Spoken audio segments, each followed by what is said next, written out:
So we have figured out the part about the toxins, okay? So know the toxins, know what they do. Wait. Yes, go ahead. Are you putting up a screen or? Oh, sorry, yeah, I need to share my screen. Hang on a second. It's too many hoops to jump through. Can you see my screen now? It's coming up, yes. All right, brilliant. So Demisha, I'm gonna mute you now. But don't hesitate to mute yourself. It's totally fine. Just to avoid the noise. You need to know 3 most common causes of neonatal meningitis, and you need to know 3 most common causes of community-acquired meningitis. So basically the difference, neonatal meningitis is the one that happens in babies, and community-acquired meningitis is the one that can be transmitted, like, in the community, like now coronavirus is transmitted in the community. Okay, so that's kind of a brief explanation. And yeah, 3 spore-forming bacteria, 3 taxa, you can see right here on the screen. Okay, Darla here. Cool. Good morning, Dr. K. Good morning. So a few things to highlight about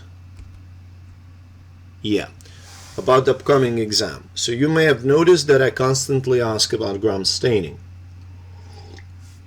That'll be the part of virtually every question. On the practice exam, you have seen the questions that describe the features of infection caused by Mycobacterium leprae or something like that, okay? For each infection, I absolutely ask about transmission, whether or not there's vaccine, the staining, the main features of the disease. And we're going to review that stuff now. Okay, so first from this one,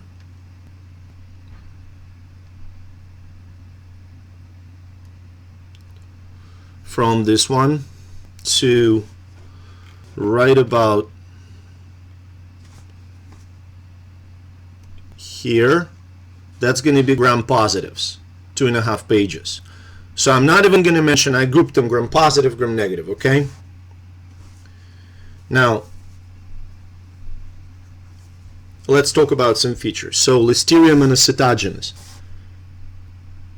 Transmission from food, contaminated food, poultry, so it's a zoonotic disease. You can count it as a zoonotic disease because it's transmitted from contaminated poultry or milk. Gastrointestinal disease in adults, gastroenteritis with all incoming symptoms. In infants, it's one of the causes of neonatal meningitis, one of 3. Biological method of control to prevent Listeria transmission in food handling facilities. Talk about it. It's illustrated on the slide. It's use of bacteriophage, the virus of bacteria that kills Listeria. Now, mycobacteria. Hang on a second. Okay. Mycobacteria. First of all, don't mix mycobacteria and mycoplasma. Those are 2 different structures. Mycobacteria, gram positive technically, but they do have layer of mycolic acid. We don't use gram staining, we use acid-fast staining. Transmission route for Mycobacteria leprae, it's a zoonotic disease. It can be transmitted from armadillos to humans via respiratory contact route.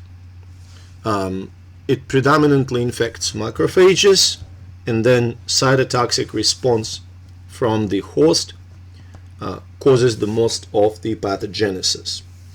Mycobacterium leprae causes leprosy.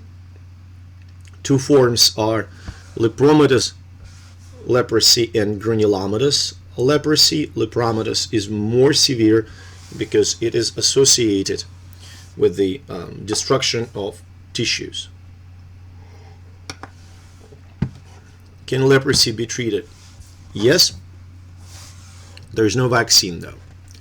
Nocardia, gram-positive, weakly acid fast, so that's alternative staining. Transmission routes, it's a nosocomial infection, so mostly transmitted in the hospital settings. But it's a soil bacteria, so it can be, technically it can be acquired from the environment. Respiratory, it causes pneumonia, cardiovascular, endocarditis. Remember, we are talking about nosocomial transmission here. Cryptococcus diphtheriae, it's a gram-positive microorganism transmitted via respiratory route, causes diphtheria. The symptoms, it's an upper respiratory tract infection, so pharyngitis basically. There's a vaccine, and the toxin of diphtheria microorganism causes cell death, so these dead cells accumulate in the upper respiratory tract and it forms a pseudomembrane. So that's basically a characteristic clinical feature of the diphtheria infection. Okay. Cutaneous Mycosis, again gram-positive. It can be found in the human microbiome, mostly in the mouth. Transmission routes, self-inoculation from microbiome or nosocomial transmission. It causes very common endocarditis. Oral pathological condition, gingivitis, and generally immunocompromised patients are more susceptible to all nosocomial diseases. Gardnerella vaginalis, gram-positive microorganism. Bacterial vaginosis is associated with this microorganism called Gardnerellosis. Gardnerella can be found in the human microbiome, in the vagina. The proposed mechanism is that antibiotic treatment disrupts microbiome in the vagina. That disrupts the normal pH, increases pH, and that increased pH facilitates the growth of Gardnerella. Enterococci, yet another gram-positive microorganism, a component of the human microbiome in the gut. The transmission route is either self-inoculation or nosocomial transmission. Can cause urinary tract infections and endocarditis. Most plausible explanation for the extensive antibiotic resistance, think of it this way. If you have this microorganism found in the human gut, every time somebody takes antibiotics, Enterococcus faecalis is exposed to these antibiotics. Makes sense, right?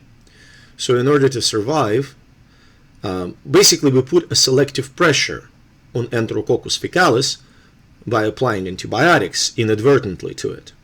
So that selects for antibiotic-resistant strains of Enterococcus faecalis.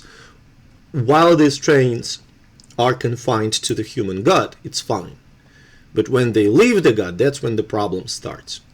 Since nobody asks me questions, I suppose it's fine. We're good? Okay, silence means that we are fine. Propionibacterium acnes, skin bacteria, gram-positive, normal component of the human microbiome. Disease, acne, the mechanism. So, main nutrient source for Propionibacterium is sebum, produced by sebaceous glands, and bacteria inhabits the hair follicles. So when sebum becomes sort of more available during puberty, bacteria grows much faster to much larger numbers, and that leads to the inflammation of hair follicles, which is acne. Micrococcus luteus is the normal component of human skin microbiome. Respiratory diseases, pneumonia, cardiovascular, endocarditis. It causes Micrococcus luteus can do that in severely immunocompromised patients. That's kind of a general topic if you would look at it. A lot of those opportunistic infections happen specifically in immunocompromised patients and in the sterile sites like lungs, heart, or brain. Mycoplasma. Don't mix up mycoplasma and mycobacteria. So mycoplasma, no cell wall. So still gram-positive staining allows you to identify this. Mycoplasma pneumonia causes pneumonia, walk-in pneumonia. Transmission route is respiratory. Mycoplasma genitalium causes sexually transmitted disease, and the transmission route is, well, sex.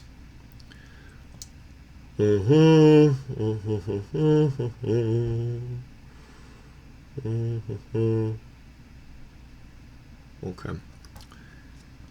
Staining, hold on a second.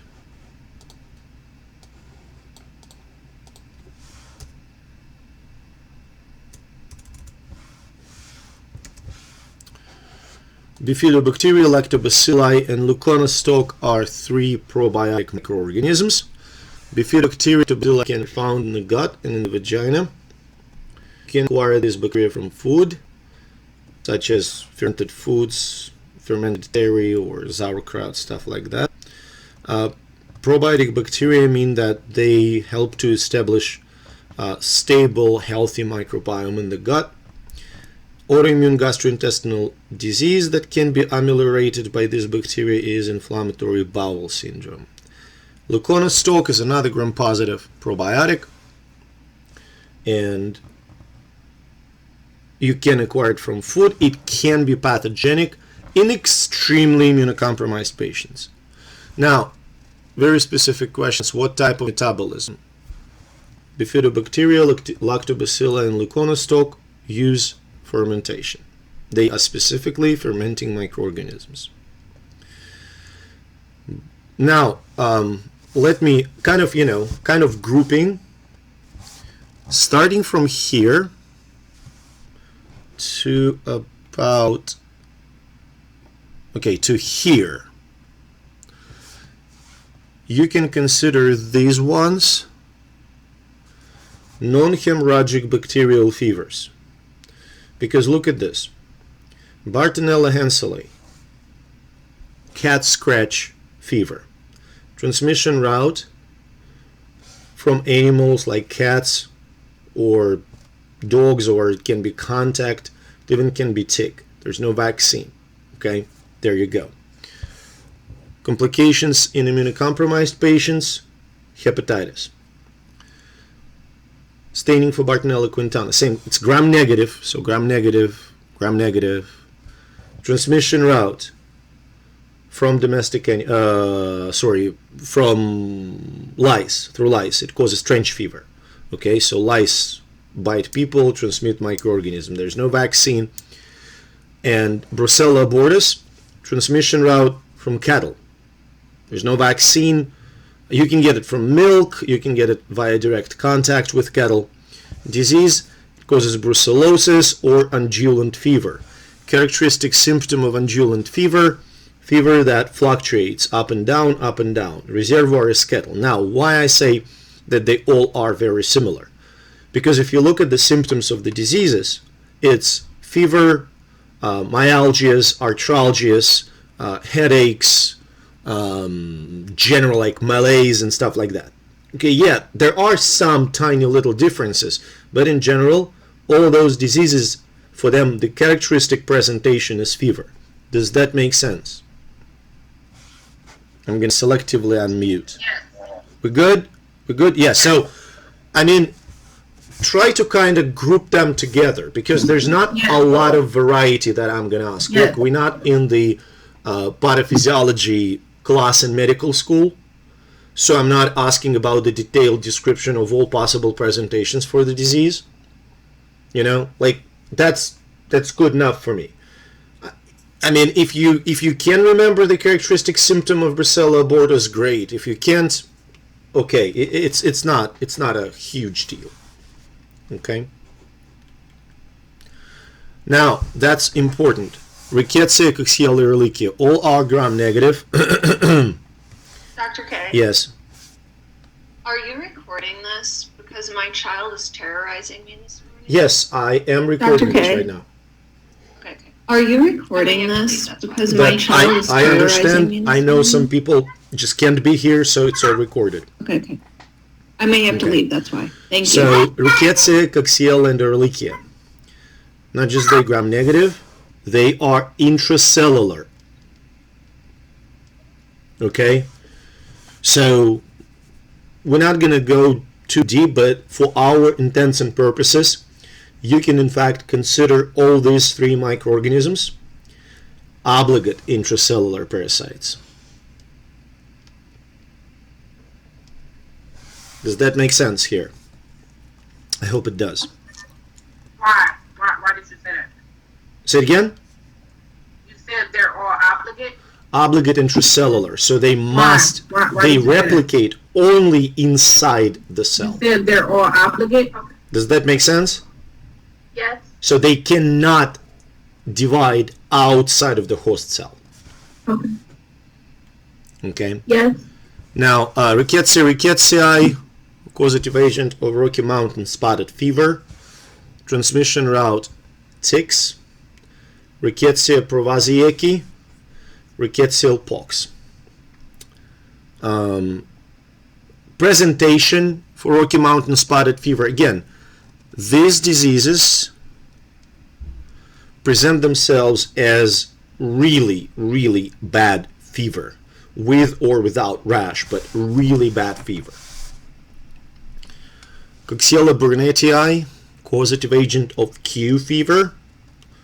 Transmission route, it can be acquired with milk or via direct contact with animals or via vector. Virulence factor that allows the survival, it's a spore-forming microorganism, so endospore. Ehrlichia causes ehrlichiosis. Transmission route is ticks. Again, symptoms, fever, headaches, muscle aches, joint pain, stuff like that. Chlamydia trachomatis, another intracellular replicating microorganism. In adults, causes, well, chlamydiosis, sexually transmitted disease. I believe it's the second most common sexually transmitted disease in the United States. In newborns and for STDs, except for syphilis, so that's a common feature of virtually all STDs, Mycoplasma genitalium, Neisseria gonorrhea, Chlamydia trachomatis. It starts in, for instance, in males, it starts with urethritis, leads to dysuria, and may lead to infertility if it migrates via ejaculatory duct into the testes. Or it can cause kidney infection if it ascends through the urethra, well, cystitis and then kidney infection if it's through urethra into the urinary bladder and then kidneys. In females, we're talking about vaginal infection first, then infection of the uterus, which may lead to endometriosis or cervicitis, and then infection of the fallopian tubes, which is called salpingitis. So, like if you think about the anatomy, so if this is uterus and those are fallopian tubes, if the infection is here, you may remember that fallopian tubes, they open into the pelvic cavity directly. So there is no solid connection with the ovaries.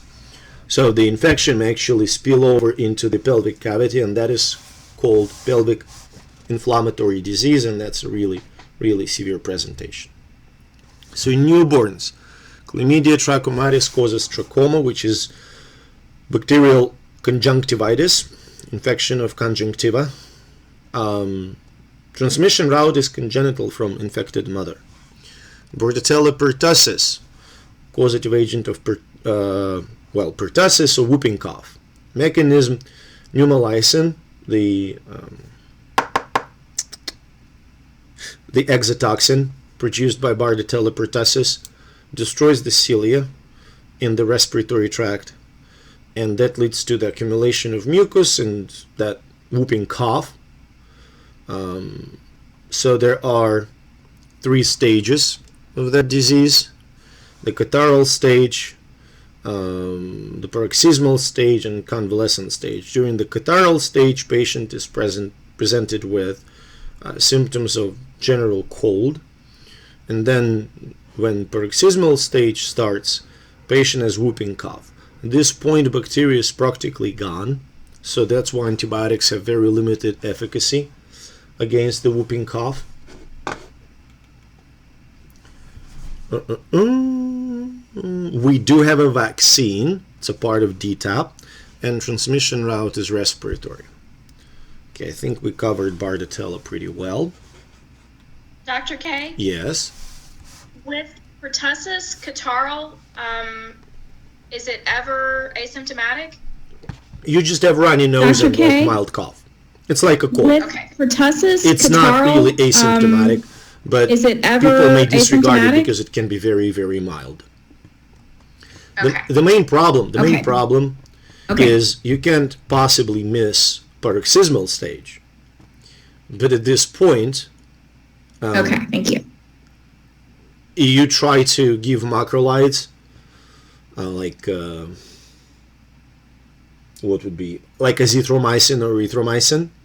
They will have very little effect on Bordetella because, well, on the disease course, because the infection's gone. You know? That makes sense? I hope it does. By the way, kind of a bit of a digression. Recently, the manuscript was like a couple of weeks ago. The manuscript was published on the coronavirus titers and the disease, and it turns out that if you look at the timeline, so the virus profile looks like this, and the disease profile looks like this. So by the time people are really, really like in a bad shape, the virus is not there anymore. So it makes it a bit harder to treat. Anyway, Neisseria meningitidis, one of the 3 causes of community-acquired meningitis. Okay, so it is a respiratory transmitted infection. We do have a vaccine. It's called a meningococcal vaccine. It causes initially it causes respiratory disease, which can very quickly progress to meningitis, and specifically for Neisseria meningitidis, this meningitis is extremely, extremely severe, and it's very fast developing, and it has a very high mortality rate. Cutaneous clinical feature that distinguishes meningococcal infection is so-called petechia.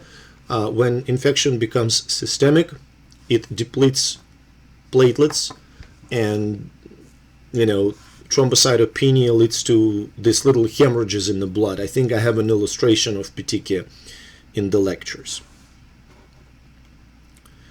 Neisseria gonorrhea causes, well, name explains it, gonorrhea, sexually transmitted disease with all the typical manifestations of STD, urethritis in males and vaginitis and cervicitis in females. In newborns, Neisseria gonorrhea causes conjunctivitis, known also as ophthalmia neonatorum. Conjunctivitis is fine. You don't have to remember that fancy name, ophthalmia neonatorum. Like conjunctivitis is good, like infection of the eye. Transmission route congenital, from mother to child. Common between all commensal Enterobacteriaceae.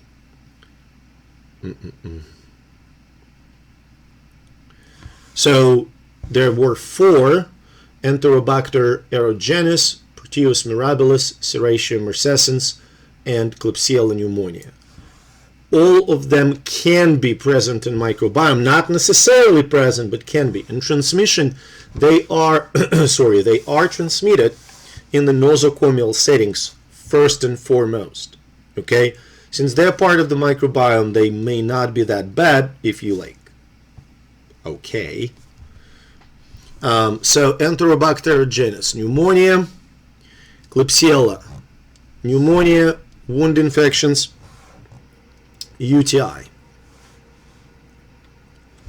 Proteus mirabilis urinary tract infection, Serratia marcescens UTI, and wound infections.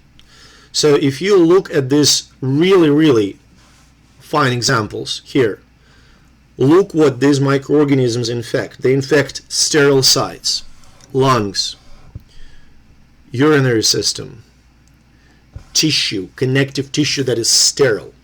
Okay?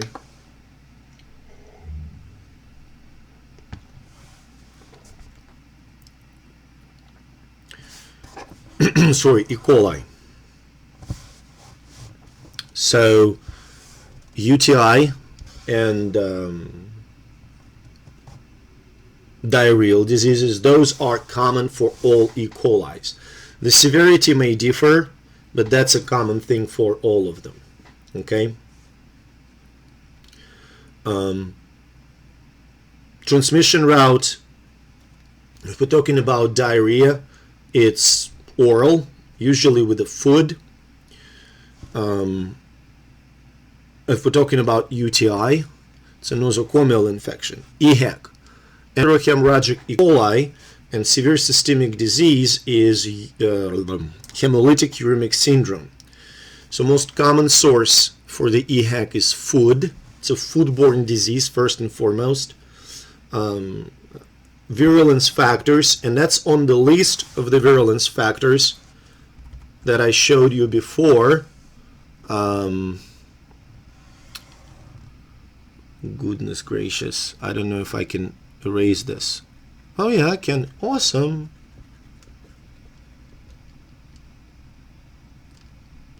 So here, Shigella toxins. They lead to hemolytic uremic syndrome because they cause the cell death. Now I'm going to finish with the HEC and I'm going to ask if you have any questions. So hemolytic uremic syndrome. Red blood cells are destroyed. They spill heme into the blood. That's hemolysis. Heme is toxic for kidneys. Kidneys start to shut down, which reduces the excretion of urea. So you've got urea in the blood. It's called uremia. Dysentery, blood in the stool. In newborns, E. coli can cause meningitis, so it's another critical causative agent of neonatal meningitis. E. coli can be found in the human microbiome. Well, common transmission routes we mentioned with the food, with water to some extent, but mostly food. Last bit before I ask if you have any questions, turns out the nastiest food in terms of the food safety, in terms of the contamination with bacteria that can cause gastroenteritis, is bean sprouts. Just no raw bean sprouts ever. Okay, only cooked. Any questions? No?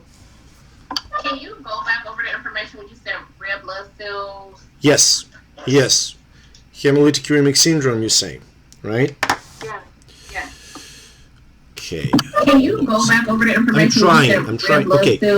We have some space here. Okay, I'm gonna do like on this one. All right. So red blood cells. Yes. Lies. Does that make sense? Yes. That's hemolysis. That's hemolytic part.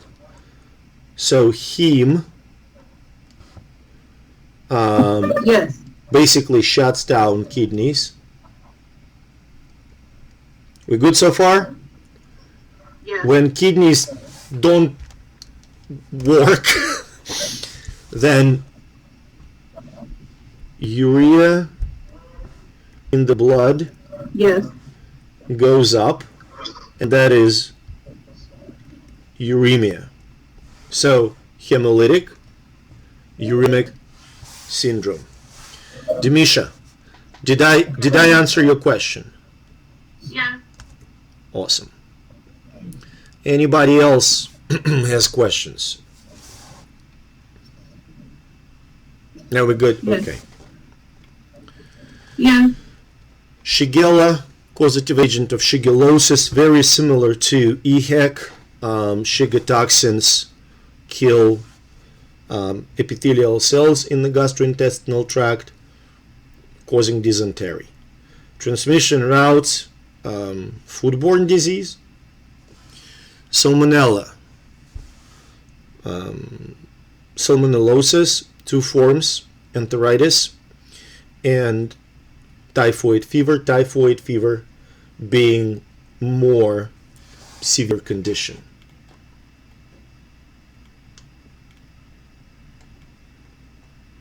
All right.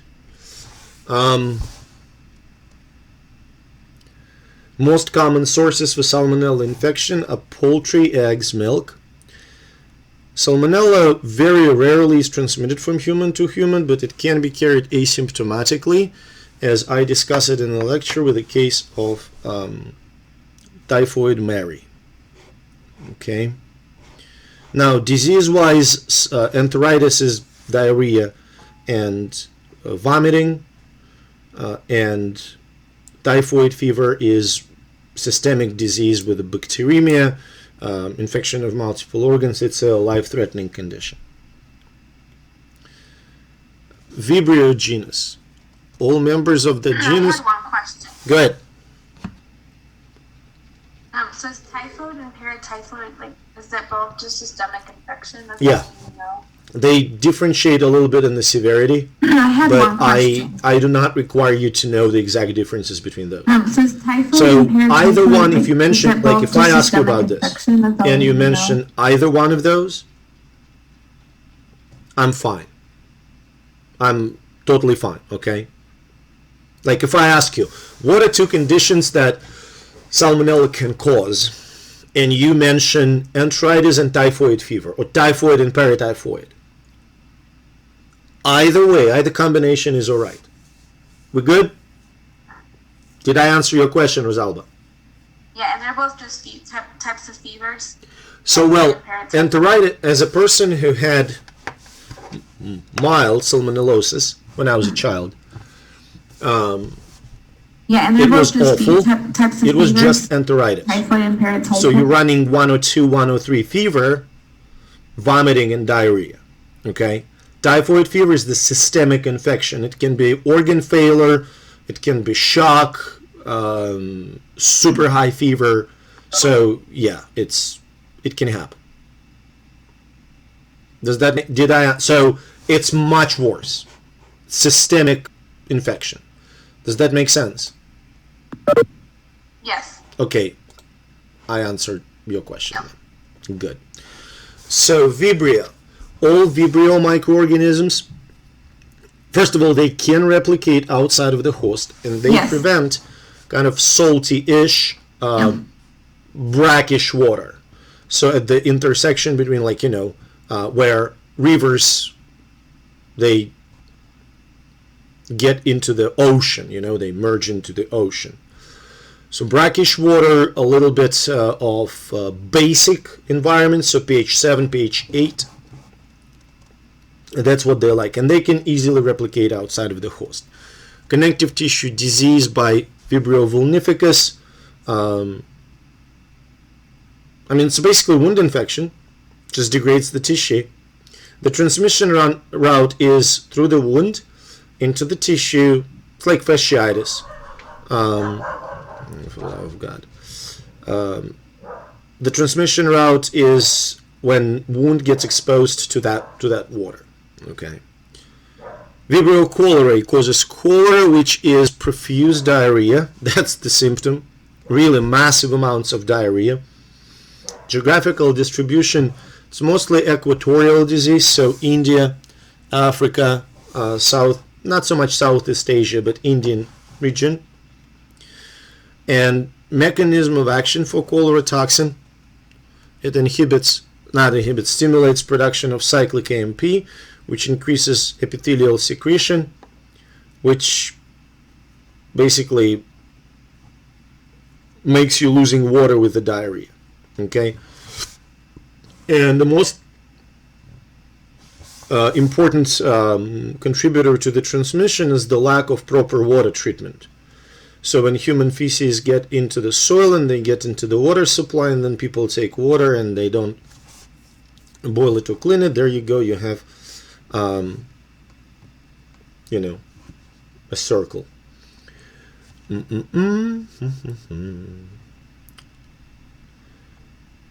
Filtration with cereal cloth. So Vibrio cholerae gets a ride on little little organisms, little multicellular organisms called apipods, like Daphnia. They like tiny little crawfish or shrimp, but like really, really tiny. So when people filter water through the sari, through the cloth, they basically filter out all those little copepods, and they significantly reduce the amount of bacteria that they can ingest with water. Does that make sense? Okay, I hope it does. Demisha, we good? We good? So what is skin infiltrated? Sorry. Okay, whoever, Rosalba, go ahead. So what is skin infiltrated through the sari cloth? Say it again.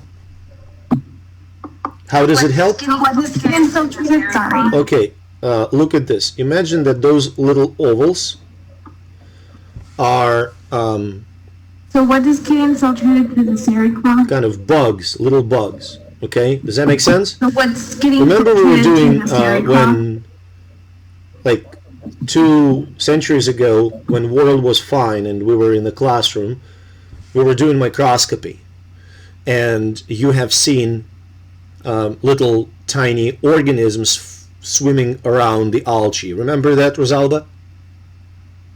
Yeah. Okay, so those organisms are copepods. Now imagine that each copepod carries those little dots. That's bacteria. We're good? Yes. So if you put a sari cloth Yeah. in the way of these copepods, they can't get through, okay? And here you have more or less clean water. Okay. Yes. Did I answer your question? Yeah, I just couldn't hear what you were saying, like what was skin infiltrated. Mm-hmm. Demisha, you have a question? Okay. Thank you. Okay, good. Good. Yeah, I just couldn't Good. hear what Don't you were saying. hesitate to like, what stop was me or infiltrated. interrupt me. Wow. Okay. Yersinia enterocolytica, it's a zoonotic disease, can be transmitted from semi-domesticated cats or dogs. It causes gastroenteritis, can be very long-term. Orphan infection means that it is often overlooked. So physicians will not consider Yersinia enterocolytica as the possible cause of a particular disease in a particular person. Yersinia pestis, causative agent of plague. Okay, it's gram-negative. Those are all gram-negatives. 3 forms: bubonic plague, pulmonary plague, and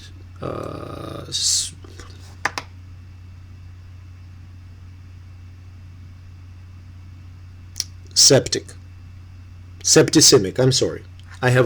It's Monday morning. I apologize for that. So septicemic is the most severe, almost 100% mortality. Now, role of iron. If you listen to the lecture, I actually tell this fascinating story in the lecture, I think, about the guy who had abnormally high levels of iron in his blood and succumbed to the infection with otherwise benign strain of Yersinia pestis. So Yersinia pestis loves iron, and iron facilitates its replication very much. So reservoirs for the Yersinia pestis are rodents. In the United States, it's groundhogs mostly. It's present in the US in the west and southwest. We are talking about California, Nevada, all the way up north to Idaho. Transmission routes. So fleas jump either directly on humans or through like dogs or cats on humans. So basically it's fleas. Okay, that's how we acquire. Now, the transmission routes between humans, respiratory, one and only. So if you have a patient who has plague, this patient can transmit the infection to other person by respiratory route, by coughing and stuff like that. Francisella tularensis, causative agent of tularemia.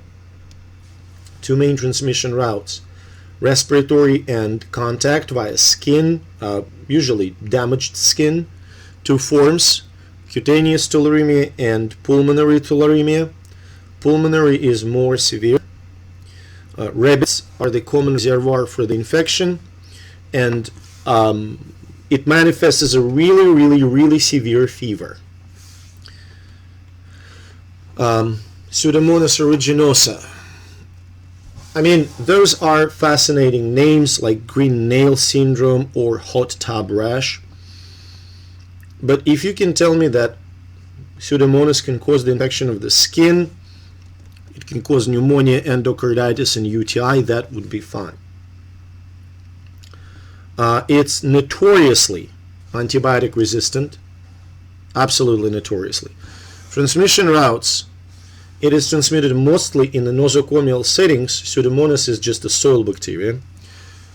And patients who are at the highest risk are patients with cystic fibrosis. Microorganism establishes their residency in their respiratory tract, ridden with mucus, and that's, it stays there basically forever. Legionella pneumophila. It's a non-communicable disease caused by gram-negative microorganism. It's the atypic pneumonia. Legionella pneumophila in the nature infects amoeba, and human cells that are closest to amoeba are macrophages. So Legionella infects alveolar macrophages present in the lungs, and stays there for a while. And the transmission route, it's the aerosols usually formed by various water supplies or dirty air conditioning systems. Haemophilus influenza. It can cause pharyngitis, it can cause middle ear infection, and if it progresses far, it's a third common cause of community-acquired meningitis. It can be carried asymptomatically. Transmission route is respiratory, and there is a vaccine. In fact, all three causes of community-acquired meningitis can be prevented by vaccination. Helicobacter pylori causes peptic ulcer, a bacteria present in the stomach.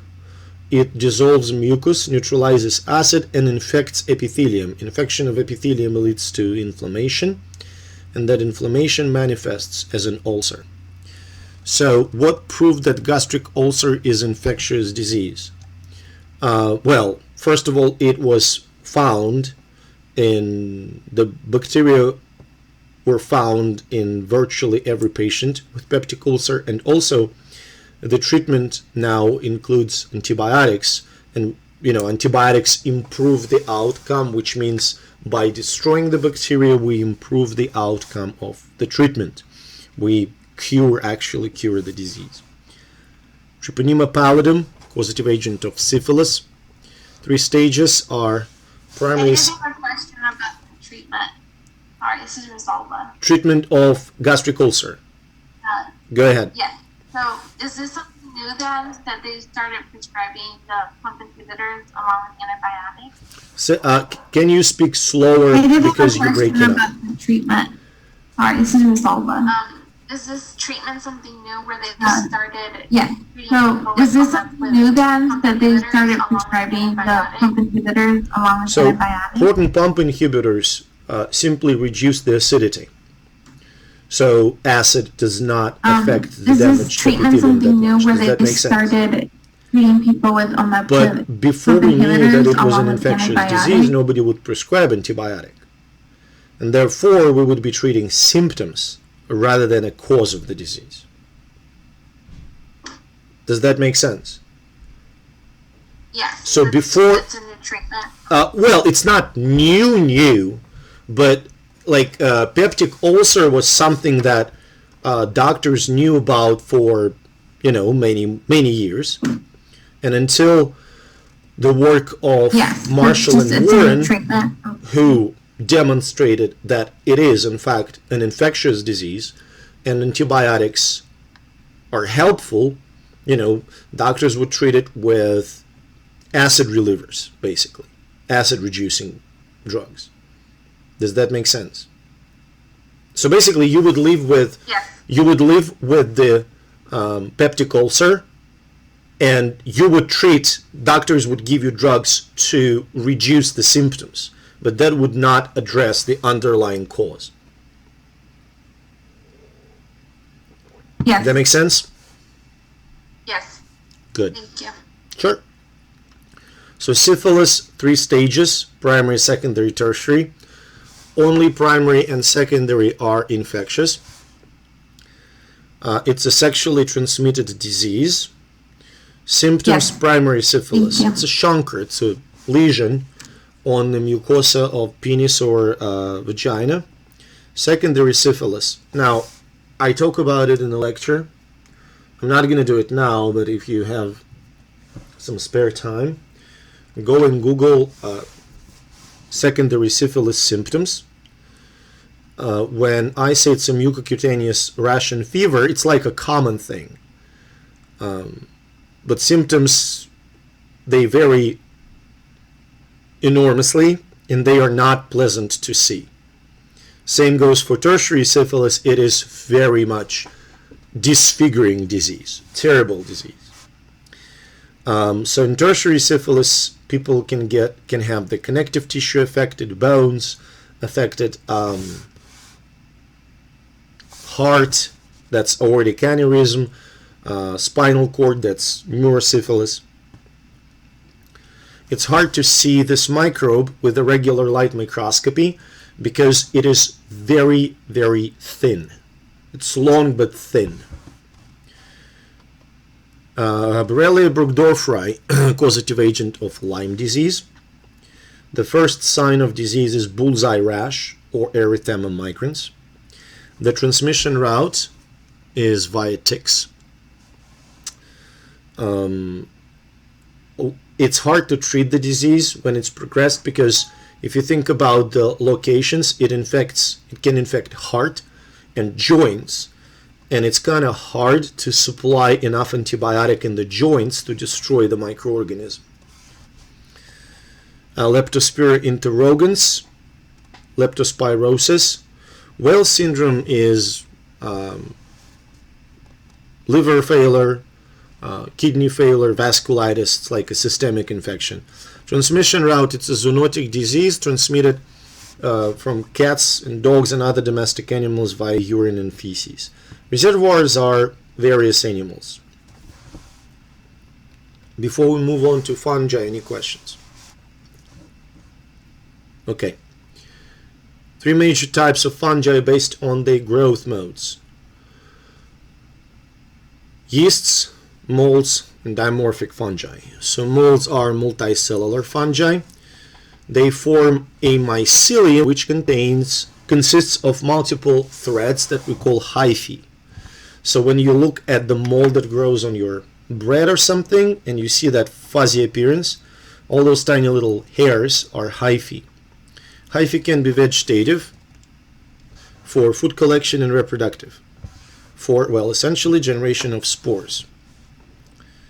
The difference between septate and non-septate hyphae is that in septate hyphae you see individual cells. In non-septate hyphae, all those individual cells start to fuse together. 3 replication strategies for the molds.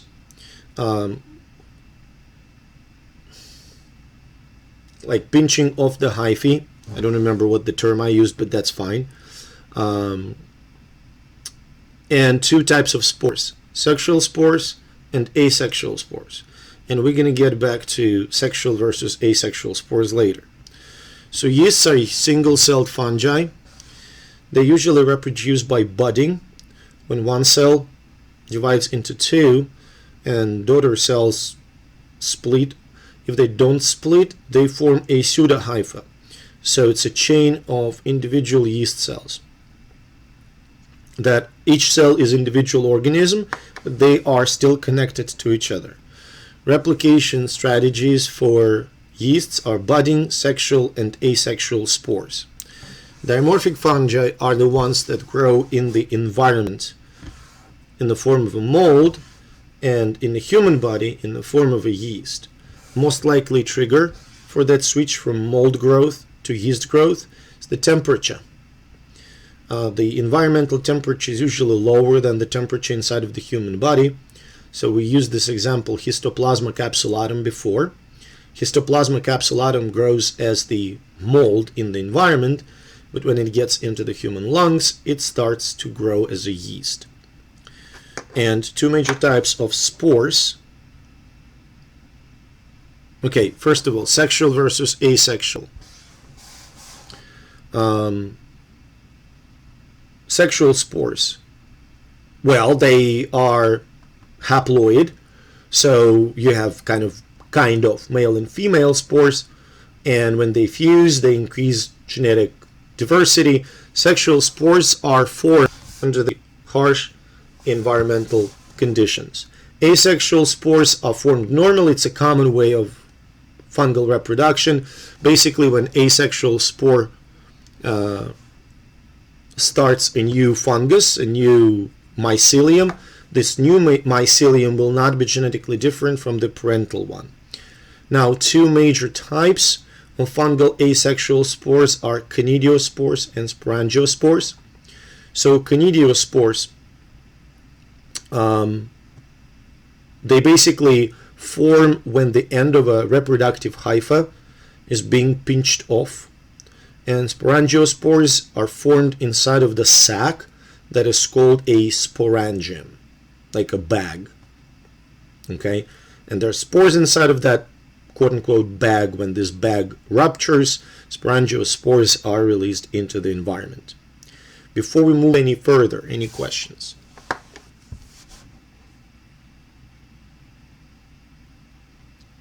So far we're good? Yes. Okay, thank you, Demisha. Darla? Yes, we're good. Good. Okay, thank you. Main concern of the antifungal therapy. Fungi are eukaryotes, humans are eukaryotes. Antifungals have lower selective toxicity, Yes, we're good. higher levels of side effects because they potentially can target processes that happen in the human cells. Now, these are four classes that you need to know. Polyenes, they target the membranes. Okay? I hope it makes sense. Polyenes like nystatin or amphotericin B have particularly high levels of side effects because, you know, when you target a membrane, membrane is a common structure in fungi and in human cells. So they're pretty toxic. Griseofulvin inhibits the synthesis of microtubules. Flucytosine targets the DNA synthesis. It's a nucleotide analog. And azole drugs, they target the synthesis of ergosterol, a key molecule in fungal membrane. So by far, azole drugs are the best in terms of their specificity and relatively low levels of side effects. Okay, so three genera here: epidermophyton, trichophyton, epidermophyton, Malassezia. Transmission route, it's a contact transmission. Basically, for cutaneous mycosis, know that those microorganisms can cause various infections of the skin, but they usually do not get any farther. And I will make one important point as we go through fungi. Names of mycosis, basically what I'm like, Tinea barbaris, or Tinea pedis, or Tinea capitis, or Tinea cruris. Candida albicans, another cutaneous infection, commonly causes the infection of the nails. Cutaneous aspergillosis caused by aspergillus. It's usually a secondary infection, meaning that it's a result of a systemic aspergillosis. Now, Cryptococcus Neoformans, Coccidioides immitis, both cause neurotropic fungal infections. Cryptococcus Neoformans is transmitted via respiratory route. It's the zoonotic disease, can be found in the bird's droppings. So it causes meningitis. Meningitis manifests as the extreme headache with a stiff neck. It's the hallmark infection of the patients with AIDS. Virulence factor that is characteristic for Cryptococcus neoformans is a capsule. Coccidioides immitis, respiratory route of transmission. It is mostly found in the southwestern United States. It's extremely contagious. So it's a BSL-3 pathogen. And patients that are at the highest risk are immunocompromised patients. Pneumocystis jirovecii. Hallmark respiratory infection, respiratory fungal infections, infection in people with AIDS. Again, so respiratory transmission, infects lungs, causes typical pneumonia, dry, unproductive cough, shortness of breath. So AIDS patients and other immunocompromised patients. Aspergillus. Aspergillus is a pulmonary or respiratory aspergillus is terrible. Transmitted via respiratory route and in the lungs. There is a hyphal ball formed. So imagine you have a mold, your regular mold that grows on the bread or something like that, but instead of the bread, it grows inside of your lungs. Blastomyces, another respiratory infection, but it also has a cutaneous form, and the patients that are the highest risk are obviously immunocompromised. So I want to make a really interesting point here.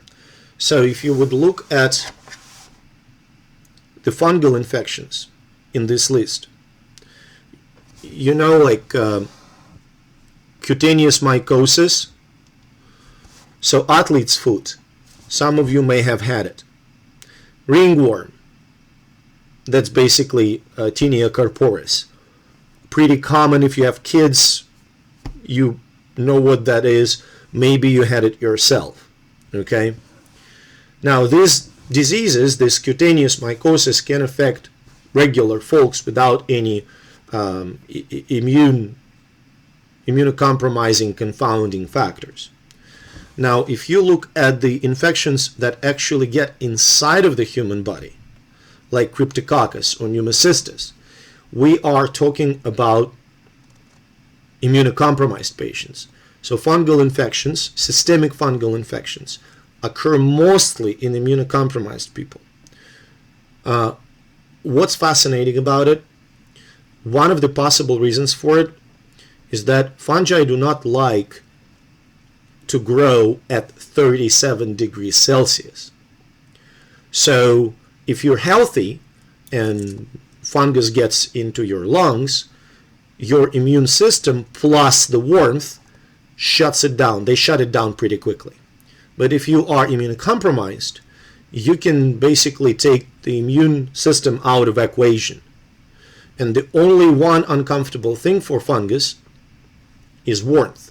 And it can deal with it if the immune system is absent. And basically this is why, that's the hypothesis. It wasn't proven, but the hypothesis is that the reason why fungi do not typically cause systemic infections in healthy people is because it's too warm inside. Okay, I think that's it. Any questions? We're good? Can you go back to the bubonic plague? I would love to go back to bubonic plague, like 1315, when half of the European population was destroyed. Absolutely, that was fascinating time. Yes. Can you go back to over the part? What were the three forms? the bubonic So you have bubonic form. Okay, let me explain it this way. When somebody gets bitten by an infected flea, okay, the person after the bite develops the bubonic form. Microorganism accumulates in the... Rachel, I'm going to mute you for a second. Microorganism accumulates in the lymph node, causing the necrosis of the lymph node.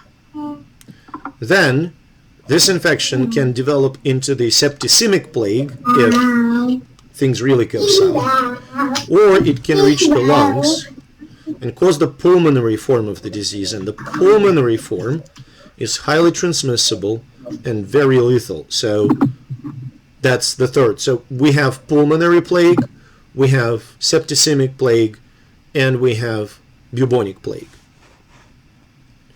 Rachel. Pulmonary the same as pneumonic? Say it again. Is pulmonary the same Pulmonary as and pneumonic, yes. Pulmonary and pneumonic are the same, yes. Okay. Did I answer your question? Yes. Thank you. Any other questions? Pulmonary the same as pneumonic? Is pulmonary the same as the pneumonic? Amy. Okay. What was the organism that carries the Yes. cholera bacteria? We call them, let me get to cholera. These little tiny creatures. Yes. The term is copypods. What was the organism that carries generally the describes the small cholera bacteria? really, really small arthropods. They can't be even seen with the naked eye. Okay? I mean, copypods, arthropods, tiny little creatures. I would accept it. I'm not Dr. Rosemeyer. I'm not doing zoology here. Any other questions? Okay. We're good. I'm going to stop recording. Is that okay with everybody?